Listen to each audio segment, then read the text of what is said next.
Hello friend, this is Priyanka. Welcome back to my channel. So guys, आज हम महिला बाल विकास के आगे के एमसीक्यू करने वाले हैं, जो कि महिला के अपराध और अधिनियम और बाल अपराधों और अधिनियम से रिलेटेड रहेगा। सो गाइस, वीडियो में आगे बढ़ने से पहले make sure to subscribe my channel and press the bell icon, क्योंकि मैं ऐसे ही स्टडी से रिलेटेड वीडियो लेकर आती रहूंगी जो आपके आने वाले एग्जाम और महिला बाल विकास और जो भी एग्जाम है उसके लिए काफ़ी हेल्पफुल होगा। तो प्लीज़ मेरे चैनल को सब्सक्राइब करें। सो गाइस, बिना किसी देरी के वीडियो स्टार्ट करते हैं। तो इसमें जो क्वेश्चन है और मैंने प्लेलिस्ट बनाया हुआ है उसे भी जाके आप देख सकते हो, जो कि आपके महिला बाल विकास के लिए काफ़ी हेल्पफुल होगा, खुली और सीधी और परिसीमित भर्ती दोनों के लिए।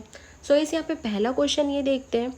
यौन अपराधों से बच्चों के संरक्षण अधिनियम 2012 की धारा 14 के अनुसार जो भी अश्लील उद्देश्यों के लिए बच्चों या बच्चों का उपयोग करता है उसे एक अवधि के लिए कारावास से दंडित किया जाएगा, जो डैश से कम नहीं होगा। तो ऑप्शन देखते हैं 5 वर्ष, 7 वर्ष, 3 वर्ष या 1 वर्ष।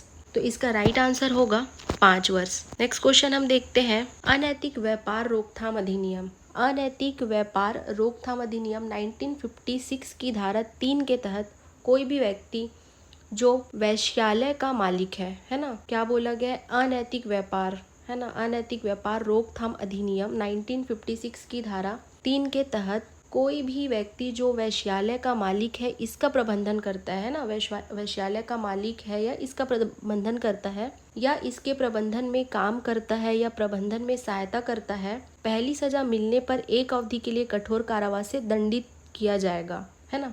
पहली सजा मिलने पर एक अवधि के लिए कठोर कारावास में दंडित किया जाएगा, जो डैश से कम नहीं होगा। मतलब उसकी पहली सजा तो 3 वर्ष, 2 वर्ष, 1 वर्ष या फिर 5 वर्ष, है ना। तो इसका राइट आंसर होगा 1 वर्ष। नेक्स्ट क्वेश्चन हम देखते हैं। कोई भी व्यक्ति जो यौन शोषण से बच्चों के संरक्षण 2012 की विभिन्न धाराओं के तहत किए गए अपराध के संबंध में किसी भी व्यक्ति के खिलाफ केवल उसे अपमानित करने के, वसूली करने या धमकी देने या बदनाम करने के इरादे से झूठी शिकायत करता है। क्वेश्चन एक बार फिर से रिपीट करते हैं कि कोई भी व्यक्ति है जो यौन शोषण से बच्चों के संरक्षण, है ना, यौन शोषण से बच्चों के संरक्षण 2012 की विभिन्न धाराओं के तहत किए गए अपराध के संबंध में, है ना, 2012 की धारा के तहत किए गए अपराध के संबंध में किसी भी व्यक्ति के खिलाफ केवल उसे अपमानित करने, वसूली करने या धमकी देने या बदनाम करने के इरादे से झूठी शिकायत करता है। मतलब बच्चों के यौन शोषण के संरक्षण, मतलब उसके तहत धमकी देने या बदनाम करने की झूठी शिकायत करता है। इसका मतलब यही है कि वो झूठी शिकायत करता है, गलत जानकारी प्रदान करता है। उसे एक अवधि के लिए कारावास से दंडित किया जा सकता है, जो डैश अवधि तक विस्तारित किया जा सकेगा, 6 महीने, 1 वर्ष, 2 वर्ष या 3 महीने। तो इसका राइट आंसर है 6 महीने। नेक्स्ट क्वेश्चन हम देखते हैं। सती निवारण अधिनियम 1986 या उसके तहत बनाए गए किसी भी नियम या आदेश के प्रावधानों के निष्पादन में पुलिस की सहायता करने के लिए डैश आवश्यकता और सशक्त है ना। मतलब सती निवारण अधिनियम है 1987 या उसके तहत बनाए गए किसी भी अधिनियम या आदेश के प्रावधानों के निष्पादन में पुलिस की सहायता करने के लिए डैश आवश्यक और सशक्त है। सभी राजपत्रित अधिकारी, सभी अराजपत्रित अधिकारी या सरकार के सभी अधिकारी या सभी पुलिसकर्मी। तो इसका राइट आंसर है सरकार के सभी अधिकारी। नेक्स्ट क्वेश्चन हम देखते हैं। वारंट मामला केस का अर्थ उन मामलों में से है जो मृत्यु, आजीवन कारावास या डैश से अधिक अवधि के कारावास से दंडनीय है। वारंट मामला का अर्थ उन मामलों से है जो मृत्यु, आजीवन कारावास या डैश से अधिक अवधि के कारावास से दंडनीय है। तो इसका ऑप्शन है 3 वर्ष, ऑप्शन बी 2 वर्ष, ऑप्शन सी 1 वर्ष या ऑप्शन डी 4 वर्ष। तो इसका राइट आंसर होगा ऑप्शन बी 2 वर्ष। भारतीय साक्ष्य अधिनियम 1972 को ध्यान में रखते हुए निम्नलिखित कथनों पर विचार करें। पहला, नक्शा या प्लान एक दस्तावेज है। दूसरा, धातु की प्लेट या पत्थर पर लिखा कोई अभिलेख एक दस्तावेज है। तीसरा, कैरिकेचर व्यंग्य चित्र, है ना, एक दस्तावेज है। उपरोक्त में से कौन सा सत्य? मतलब भारतीय साक्ष्य अधिनियम 1972 को ध्यान में रखते हुए नक्शा या प्लान एक दस्तावेज है, धातु की प्लेट या पत्थर पर लिखा कोई अभिलेख एक दस्तावेज है, कैरिकेचर व्यंग्य चित्र एक दस्तावेज है। केवल 1 और 2 सही हैं, केवल 2 और 3 सही हैं, केवल 1 और 3 सही हैं, या 1, 2, 3 तीनों सही हैं। इसका राइट आंसर है तीनों सही है ना। नेक्स्ट क्वेश्चन देखते हैं। घरेलू हिंसा से महिला संरक्षण अधिनियम 2005 की धारा 31 के अनुसार प्रतिवादी द्वारा सुरक्षा आवेदन के उल्लंघन के लिए निर्धारित कारावास की अधिकतम अवधि क्या है? 1 वर्ष, 2 वर्ष, 3 वर्ष या 6 महीने। तो इसका राइट आंसर है 1 वर्ष। नेक्स्ट क्वेश्चन हम देखते हैं, भारतीय दंड संहिता 1860 की धारा 4042 निम्न में से किससे संबंधित है? भारतीय दंड संहिता है ना, 1860 की धारा 442, गृह अतिचार, लूट, डकैती या अनिष्ट। तो भारतीय दंड संहिता 1880 जो है गृह अतिचार से संबंधित है। नेक्स्ट क्वेश्चन हम देखते हैं, किशोर न्याय बच्चों की देखरेख और संरक्षण अधिनियम 2015 की धारा 27 के अनुसार बाल कल्याण समिति के सदस्य के रूप में किसी व्यक्ति की नियुक्ति अधिकतम की अवधि के लिए होती है।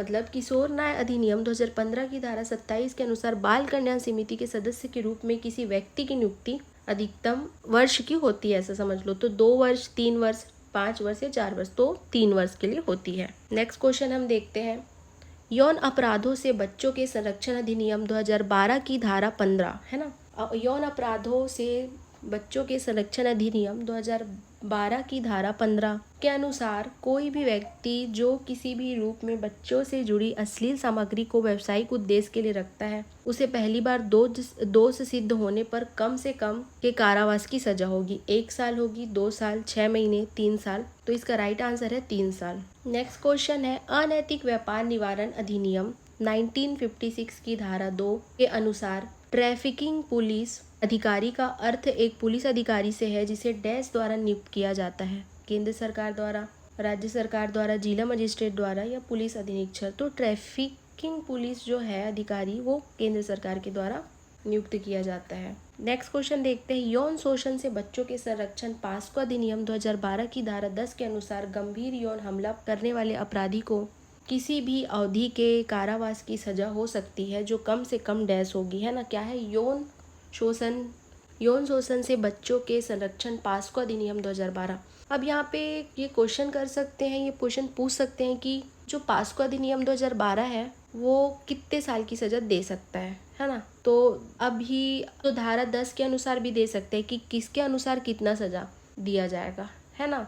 तो अभी तो यहाँ पे दिया गया है, यौन शोषण से बच्चों के संरक्षण पास्को अधिनियम 2012 की धारा 10 के अनुसार गंभीर हमला करने वाले अपराधी को किसी भी अवधि के कारावास की सजा हो सकती है जो कम से कम डैश होगी। तो इसका राइट आंसर जो होगा वो 5 साल होगा। लेकिन आपको क्वेश्चन ये भी दिया जा सकता है कि यौन शोषण में बच्चों के संरक्षण अधिनियम 5 साल की सजा होती है, वो धारा किसके अनुसार है? तो वह धारा 10 के अनुसार है। ठीक है। नेक्स्ट क्वेश्चन हम देखते हैं बाल और किशोर श्रम प्रतिषेध और निवारण अधिनियम, है ना, 1986 का एक मुख्य उद्देश्य बच्चों की डैश में संलग्नता पर रोक लगाना है। तो खतरनाक व्यवसाय, सभी व्यवसाय पर, औद्योगिक व्यवसाय पर कुछ निर्देश, तो सभी व्यवसायों पर, है ना, बच्चों को पढ़ने लिखने दिया जाना चाहिए एंड बच्चों से ये सब नहीं कराना चाहिए। नेक्स्ट क्वेश्चन हम देखते हैं, सती रोकथाम अधिनियम 1987 की धारा 13 के तहत यदि किसी व्यक्ति को इस अधिनियम के तहत किसी अपराध के लिए दोषी ठहराया गया,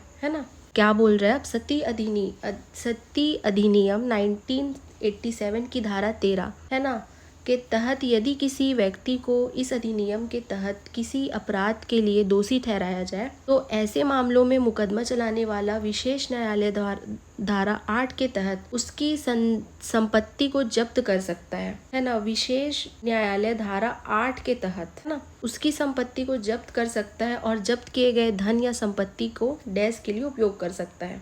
ये जो सती रोकथाम निवारण अधिनियम है ये थोड़ा सा टोनी प्रताड़ना से भी संबंधित है। जैसा कि आप देख सकते हैं कि मैंने टोनी प्रताड़ना जो है उसका पोल किया था, लेकिन लोग टोनी प्रताड़ना को हमेशा नीचे कर दे रहे हैं। मेरे को बहुत मन था कि मैं टोनी प्रताड़ना पे एक वीडियो बनाऊं, सो मैं लाने वाली हूँ उसके लिए भी वीडियो बहुत जल्द ही। वो काफ़ी इंपॉर्टेंट टॉपिक है हमारे छत्तीसगढ़ का। सो इस क्वेश्चन को पहले करते हैं फिर उस पर बात करेंगे। तो सती रोकथाम अधिनियम 1987 की धारा, एंड कमेंट करो कि जो टोनी प्रताड़ना निवारण अधिनियम है वो कौन से ईयर पे आया है ना, और उसका डेट भी कमेंट कर देना साथ में।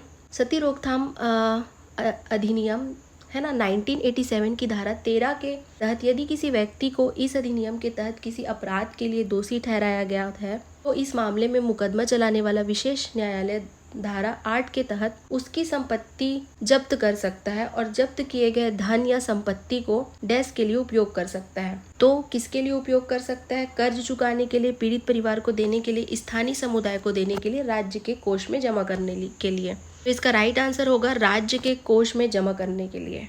नेक्स्ट क्वेश्चन हम देखते हैं, निम्नलिखित में से किस अपराध पर दंड प्रक्रियता संहिता 1973 के तहत संक्षेप में विचार नहीं किया जा सकता? आजीवन कारावास के दंडनीय अपराध, भारतीय दंड संहिता 1880 की धारा 454 के तहत अपराध, भारतीय दंड संहिता 1860 की धारा 456 के तहत, या भारतीय दंड संहिता 880 की धारा 411 के तहत चोरी की गई संपत्ति को प्राप्त करना या बनाए रखना जहां संपत्ति का मूल्य 2000 रुपए से अधिक नहीं हो, है ना। मतलब किस अपराध पर दंड प्रक्रियता संहिता 1973 के तहत संक्षेप में विचार नहीं किया जा सकता? आंसर देखते हैं, आजीवन कारावास से दंडनीय अपराध को विचार नहीं किया जा सकता है ना। नेक्स्ट क्वेश्चन हम देखते हैं, एक गवाह जो बोलने में असमर्थ है। अब क्या है? एक गवाह है जो बोलने में असमर्थ है। भारतीय साक्ष्य अधिनियम 1872 की धारा 119 के तहत खुली अदालत में लिखकर अपना साक्ष्य देता है ना।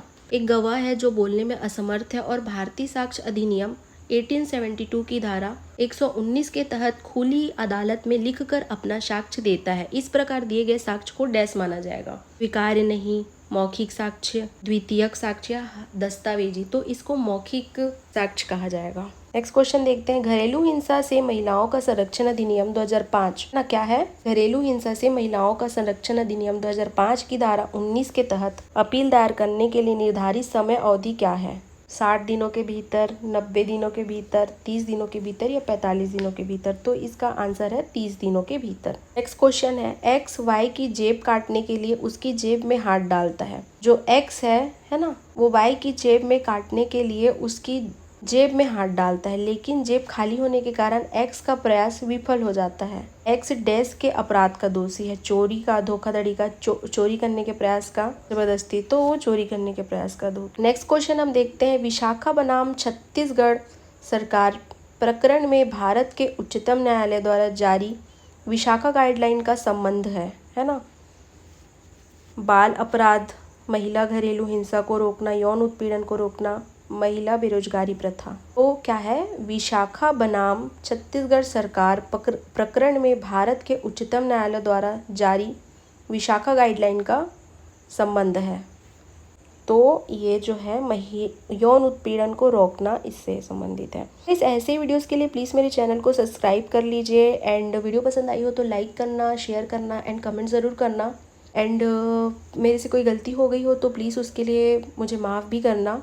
एंड प्लीज़ कमेंट करना, आपके कमेंट मेरे लिए काफ़ी पॉजिटिव फीडबैक होता है। So please comment and thanks for watching. मिलते हैं नेक्स्ट वीडियो में, तब तक के लिए बाय, टेक केयर।